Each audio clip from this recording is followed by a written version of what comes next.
Is it the idea of never trusting a skinny chef? Like, We're going to go with what. you can't. I think we should leave this in. I think this is great. Yeah.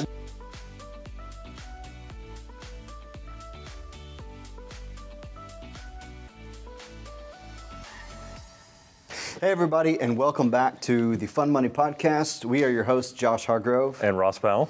We're back with our special guest today, Matt Johnson. Matt's a good friend of mine and the founder and CEO of Apollo Crypto. We spent an episode with you already talking a little bit about the evolution of where crypto has, what it's evolved into. Right. Talked a little bit about the Apollo project that you guys have been working on and kicked off. It was earlier this year, right? Back in January. Right, yeah.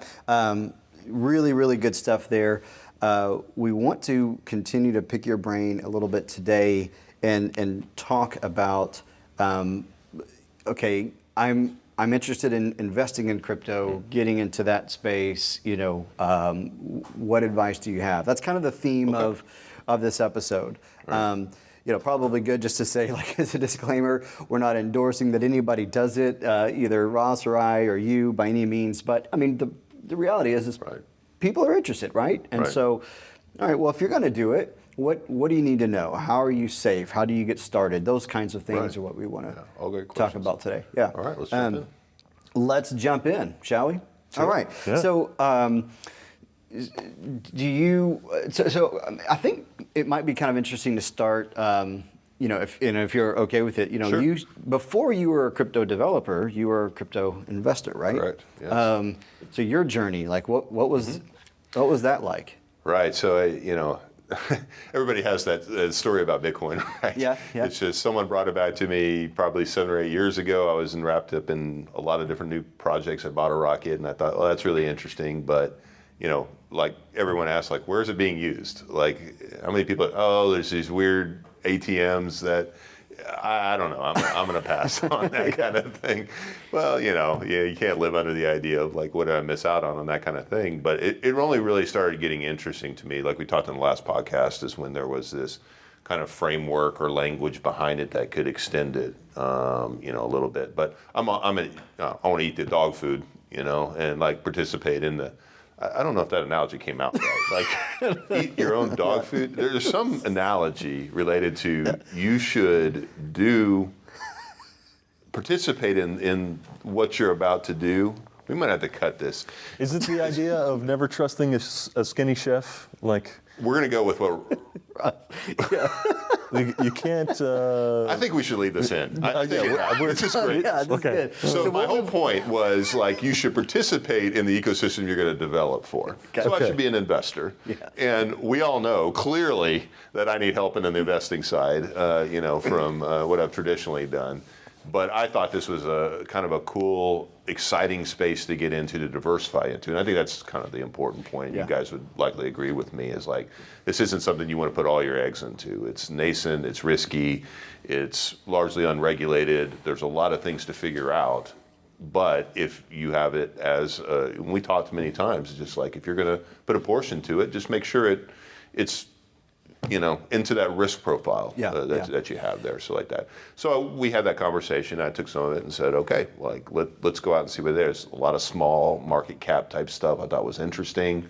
I thought these are really cool, and that's a big part of what we talked about with our project, is the community aspect. They have great, just hungry communities. Mm-hmm. About the same time in the traditional markets, you have the AMC, the Apes, and GameStop and everything going, like, these guys can move markets just through the power of community and connection, right? And I felt like that was starting to kind of bubble up in the crypto space. So I invested in a couple of these tokens, and they did well, for that time. But more than anything, I saw, like, what are the challenges? What are the limitations? What could they do better? That's just how my mind works. And being an entrepreneur in technology is like, we could do this better. What were some of those initial, as an investor, before you were ready to start moving into that direction? What are the things that came up as you were doing that evaluation of initial challenges, opportunities for improvement? So I felt like there wasn't a lot of utility, as we kind of discussed. It's just like, well, at the end of the day, like you guys have mentioned, like what is it going to be used for? Like, is this just going to go by the wayside? It just felt like people are just in and out of these things, like, and then you see a big pump up or something like that and people exit it. It just didn't feel like there was any business model, or there wasn't any sustainability or longevity to any of these projects. So I was like, well, wow, if it's really built around like a use case that's been proven, like we talked about with Kickstarter, like, but just adding the crypto element to it and the community and the blockchain and all these kind of new technologies around it, that seems sustainable. So that's the biggest thing that really stood out to me, is just like there's no real roadmap beyond, buy crypto, win Lambo. It's like, that's a term you taught me. Yeah, exactly. Yeah. Way to go, Josh. So what we've learned so far is, if you're going to get started in crypto, Right. Be a skinny chef that makes dog food. And then is that? Yeah, get philosophers are going to break this conversation down in about 100 years, and there's going to be meaning to it somewhere. I believe it. The immortal power of the internet. Yeah. Okay. The denigration of mankind. So I think it is. You briefly touched on this, but I do want to expand on. Because I want to expand on that point that you were making about in terms of getting started in crypto and even like sustaining in crypto, very much still a speculative place to be in, and as we've seen over the past several years, significant volatility in that space. And so our conversations early on looked like, hey, if you've done your research and you know what you're getting into, whatever you're willing to lose, like, okay, if you're like, because you could be total loss, and there's a high potential for total loss. So you're not staking your life savings, you're not, compromising your future, for some sort of a speculative thing. Like, you need to be very, very careful and calculating with how much exposure you take, if you're even going to take it. And we would probably all agree, do your due diligence to even know what you're getting into. That's the key. So, okay, on that due diligence side, though, let's kind of dive in there a little bit. So, is there like maybe, so let's say I come to you as a friend, and I'm wanting to dip my toe into these crypto waters. Matt, what do I need to know to get started? Great, and I'll break that kind of into two parts, because there's kind of this technical progression of how you get money in to crypto, right? And exchange for the ones you find interested. And then there's the DYOR, like what you're talking about, like that's important in any new project or any investment, right? You guys are professionals to help guide people, in the traditional markets, but it's even harder, I think, in crypto to differentiate who are the bad actors, who are the good actors, and what are the projects that are going to make it versus that aren't. So that's kind of a big question on that side. I'll just give a high level on that first part, which is like, how do you get into it? So banks, you could traditionally send money or wire money into it. They have these what are called centralized exchanges. You probably heard of Coinbase or Crypto.com. They do a lot of advertising now, even on television. They're like centralized crypto exchanges. So they have mechanisms, and they've been, gotten the appropriate regulatory, check marks and everything like that, where you can send money into them and buy kind of the bigger, more stable coins that probably most people should get into first. If they're investing in crypto, you talk about Bitcoin, Ethereum. You got some kind of these mid-tier emerging, Solana, Polygon, that are maintaining their own blockchains. So we talked about in the last one, coins and tokens. These are the coins. These are the projects that are building new specialized blockchains that are more efficient, faster, cost-effective, have a new piece of functionality to extend just kind of what Bitcoin and Ethereum, which are the two big ones, have done. So I think there's a whole, probably even funds that you guys are aware of and stuff they can get into to participate in kind of the larger cap type blue chip crypto stocks. That's usually the first good place to dump it. But sending money to that exchange to purchase them on a centralized exchange would be the first step, right? Okay. Secondly, if you want to go down the rabbit hole, as I call it, it'd be kind of like, how do I get into DeFi and decentralized finance? We talked a little bit about on the last cast, right? But that involves kind of having what they call a self-custody wallet, meaning you go into an exchange or you go into a bank, you send their money. It's kind of like, I trust you to manage my funds and to protect my funds. Once you want to come into DeFi, you're basically saying, here's a wallet. They'll give you, when you sign up for one, what's called a seed phrase. It's basically 12 words that will define your key or your access to this wallet. What are yours? Josh. Josh is the second one. There's two more, then it's Josh again. And it is so- amazing, I think, is in there Right, it's somewhere. amazing, yeah. Yeah. So that DeFi wallet, like a lot of people are scared of that custody because it means you lose those 12 words or someone gets a hold of those 12 words. Yep. They can have access to anything that you have in your wallet. So it takes an extreme amount of care. My recommendation is a lot of people like go type it in their cloud notes or something. That's the worst idea ever. Write it down on a piece of paper, store it in a safety deposit box, store it in a safe. Yeah. Like it just makes me cringe sometimes to think about like what people are doing. Like, Yeah, and then the save combination put in the cloud. Yes. No? Yeah. And password Josh. That's your job. So, yeah, getting that wallet is the kind of the first step. Then you can move funds out of the centralized exchange. So if let's take Ethereum for example. I'd gone to the centralized exchange. I bought $1,000 worth of Ethereum. I now want to buy kind of what they call an altcoin or an alternative coin that only sits on a decentralized finance swap, Uniswap, 1inch. There's these other organizations that trade kind of, I don't want to call them pink sheets, that kind of diminishes the idea of some of the good tokens that are out there, but it's more of ones that aren't listed on top tier exchanges yet or for various reasons or don't want to be, right? So in our case, like with Apollo, it's like the utility sits in the idea that someone has to connect their self-custody wallet to participate in voting. If it's in a centralized exchange, they can't participate. So what's the point? I mean, that brings awareness, it brings access, more people come into the project, but they would have to move their tokens from that centralized exchange into their own wallet to vote and participate. So the utility basically is very dependent on them participating in DeFi. So they send that token into DeFi, they swap it for like Apollo, for example, or another token from Ethereum to that. You could always go back up, exchange your altcoin for a main chain coin, like Ethereum, send that Ethereum back into your centralized exchange, liquidate it, send it back out to your bank. And so you're very quickly running over what is a process that, I mean, to you is, it's second nature. It's a lot packed in that.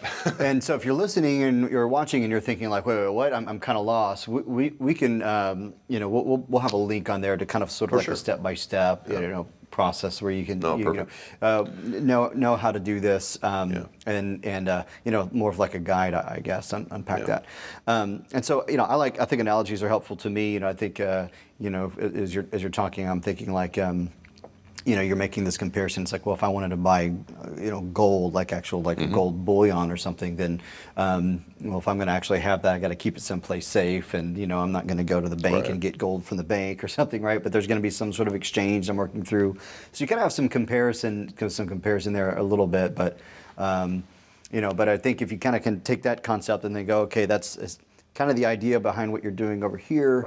Right. It's just that to your point, since this isn't computing and internet, the accessibility for hackers who can get involved and take advantage of you is very high, and so that's why. Yeah, and that's one thing safe. that there's been so much coaching on the idea of scammers, people who represent people they really aren't. One of the beautiful things about this decentralization is the anonymity that comes along with it, but with that anonymity comes the idea of who do you trust? Who really represents it? So it's a long string of characters as your wallet address that defines your identity.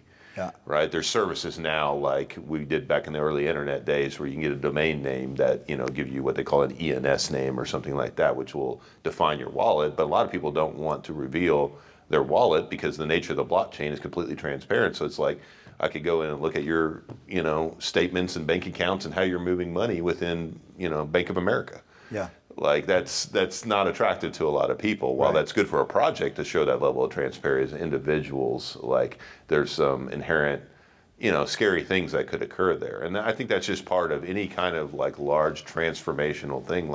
The way money moves is a big disruption. And you're going to have to work through the ideas of where the balance is between that security versus that anonymity. And, the government's obviously very interested in that conversation too. We don't want to any new platform, it seems to be, whether it was, music platforms that allowed for digital distribution back several years ago started off as some bad things were happening in them, and but we evolved them into be like, this is the future of music. And I think that this space will go through kind of that same evolution where Right. we'll figure out the problems, weed out the bad actors, and then eventually land on something that's incredible way to move digital assets and Yeah. currency. So you kind of walk through the step by step. Here's how you get started, differentiating between starting on like a Coinbase type of a platform Right. versus if you want to go DeFi, getting the wallet, getting your words and so on. But you said there's the other part. The other half. That's how do you differentiate like projects? Like, Yeah. do I invest in this one versus that one? And there's some fundamentals that I think with any investment that come with it. It's just like, who's the team behind it? That's the same thing I'd look at before investing in, a small cap stock in, that's listed on, a traditional stock exchange or something like that. That's really important. A lot of teams out there in crypto right now don't dox, or what they call just reveal their identity, so to speak, because they just want to kind of hide behind the project, whether that was their intent, or they just don't want the attention or whatever it might be. It's hard for me to invest in something that I don't see real people behind, or a real community behind at least. Now, decentralization should limit the power of that as we properly grow the project. So I don't think the originator's name should be that important. I think there's a step to the background kind of thing, let the people take control that we talked about in the last podcast. But you have to at least rely on, was this built the right way by experienced people that understand security, that understand how to build out a platform, and could really stand behind the utility that they promised. Because there's a lot of people out there, quite honestly, that are promoting projects that they just want your money in there, and then they want to run with it. To be honest with you, there's this concept of like liquidity, right, for a project when you start it. So if it's on an exchange or a swap, there's a certain amount of one token, that's the token you can exchange for, and your token that you're selling, right? And they're paired together so people can move in and out of that pool. That pool is not locked up by a contract or said that will remain in liquidity as it grows. People could buy into the project, raise the liquidity, and then the developer take a could big just chunk take out. all the liquidity if it's not locked. And that not only is that a hypothetical, that has That's a happened. reality. Yeah. That's a reality. So that's part of the important due diligence, but it's very technical when you talk about, am I supposed to look over the smart contracts to understand? I mean, this is code. Right. And there's a no lot of way that I'm people, doing that. the common investor just isn't going to be able to do that. So that's where a lot of the mistrust comes from. So that reputation just comes over time. I mean, we still combat that with our project 9 months in to say like, oh, well, they're going to just take all the money and run on. I'm like, really? We've shown our faces, we have reputations, we've locked up liquidity, we've done all the right things by the project. We can't change. Another big thing is, can they change the variables within the smart contract, meaning change what the tax rates are at any time, manipulate the smart contract. Well, we, what they call renounced it, meaning that there's no variables that can be changed. What you see is what you get, and it will always be that way, for better or for worse. Yeah. As a software developer, that's very difficult because we like to just, oh, that's a bug, let's fix it. Oh, we learned this, let's change it, kind of thing. You can't do that. The only variable that can be changed is where the DAO points to, and the community votes on when there's new code for the DAO that needs to be upgraded, that are the rules for how it's distributed. Yeah. It's just an address that it points to as to here's the new DAO. And by the way, that DAO, that phrase, if you're confused by that, listen to episode 1, or the first session here where we unpack that For a sure. little bit more. Right. Absolutely. I would also say that it sounds like, based on your experience as an investor and those types of things that you have cautionary looked for as an investments, you have addressed probably on the side. You don't want those variables to change. You don't want 100%. That's whole part of that reduced liquidity. awkward dog conversation we Yeah. started this Sure. with, right? But yeah, that's the idea of like, that's what I wanted to learn through investing and taking some risk associated with that. But I found that, it's not much different than, investing in the traditional markets. Like, I mean, you're looking for the same fundamentals. What is their roadmap? Like, what is their experience? Like, what is their business model that they're going to wrap? How are they going to scale it? How are they going to survive down markets? I think that's what you're going to see a lot of right now is in a down market. Like, most of the tokens have nothing to lean on, and when volume slows down and liquidity dries up, I mean, how do they fund the project? Where do they go? Do they just abandon it? So that's going to be some interesting questions coming out of this. Yeah, and I think that, well, and you're making some good points there just in terms of, I mean, if you were to take even what we've talked about so far, let's say, I have conversations with people who are like, in fact, I had a conversation with a friend of mine the other day, young guy, and he says, hey, I'm wanting to get started investing. I know, and he was saying, what's like there's a Roth IRA and then there's an index fund, and I was like, hold on a second, we gotta, let me explain what these things are. And so I said, as a general rule of thumb, if you want to get started in investing, here's kind of a good, easy, do-it-yourself type of approach of how you can do that. Right. As you learn and become more sophisticated, then you'll find that you might start doing some of these things. And it seems like it's the same conversation here. You can literally go buy a fund that is invested in these cryptocurrencies, and you're going, okay, these fund managers, the people that are managing this thing, they have the expertise.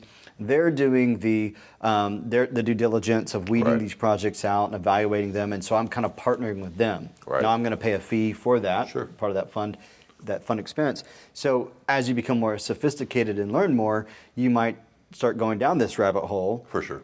And really, what you're doing is just the same thing you would if you're considering investing in like you said, a small cap company or something. Right, You're like, exactly. What do they do? What does this project do? Who's behind it? And I think the only difference really is have experts like you guys in the traditional market. Like, where are they in? I mean, it's like they're starting to focus on the larger cap stuff and where that mixes into people's portfolios. But getting into that space, it's really self-directed and full of risk when you get into I want to start looking at these investments. Now, a lot of stuff that's in the space like us is, more of the utility token based type stuff where I'm buying it for access, for voting, or for some other utility, which, I mean, who knows on the secondary market for that, right? Yeah. Kind of thing. But I think from a standpoint of like, how do I disseminate this information? Like, it's going to have to, a whole new area of experts are going to come in, and I think they're going to be a lot more technically, driven or have the mindsets of understanding code than ever before. And that gets me excited, from my background or whatever. It's just like, if you ever would have told me I would have been involved in an aspect of fintech, I would have laughed. Like, how is that possible? But when the movement of money becomes very technical, in some regards, I don't know, those worlds converge, and those are the spaces I've always found interesting. So I really hope for, the appropriate degree of regulation and, safety, and investors feel good about coming into the space and it being really revolutionary for how we move money around. But it's gonna take a while. Like, it's confusing on a lot of levels. You got to weed out the bad actors, and everybody has to learn a lot. We're in that stage. Yeah. Well, I think again, just to kind of sum up where we've gone so far is, you can start on the big platforms. You can go down this rabbit hole. Again, we'll have that link to that, kind of where to get started space. But kind of one last question along the lines of that getting started is, like you mentioned, Coinbase, for example. Most people have probably heard about Coinbase. I mean, they're the big dog out there, advertised on TV. But that's that CeFi type of approach, right? Yeah, there's my. We'll go with that. Yeah, centralized. Right. Okay. What are some equivalents on the decentralized space where you can have some of that, because there are like what I'm getting at is, part of what Coinbase is doing is in order to be on their platform, they're doing some amount of vetting there to kind of protect the people, Correct. right? Right.